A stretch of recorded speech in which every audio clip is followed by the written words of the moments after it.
They called the cops on me, on my own land. I was just trying to unwind by the lake on my ranch, enjoying the quiet when suddenly flashing lights lit up the night. Sirens pierced the air, and within moments, 2 officers were marching toward me, shouting for me to step away from my fire pit like I was some kind of criminal. One of them yelled, "Sir, do you have permission to be camping here?" That's when I knew something weird was going on. Permission?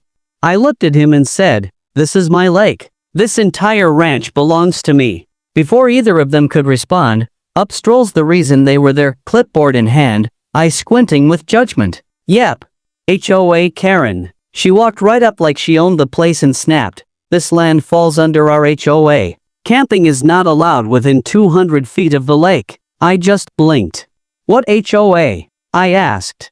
"This property has been in my family since before the roads were paved." Karen didn't flinch. She smugly pointed at a worn-out sign by the public access road and claimed the lake was designated recreational territory for the community. But here's the kicker, there's no shared access. The lake sits well inside my ranch fences, and I've got the documents to prove it clear as day. So I told the officers, "Come with me.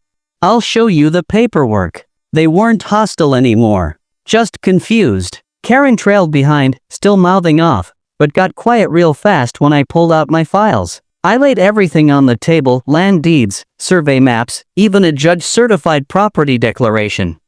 The officer looked through the docs, turned to Karen and said, "Ma'am, this lake isn't part of your HOA. In fact, the boundary line stops way outside his ranch." That's when she went pale. But it didn't stop there. One officer asked if I wanted to press trespassing charges.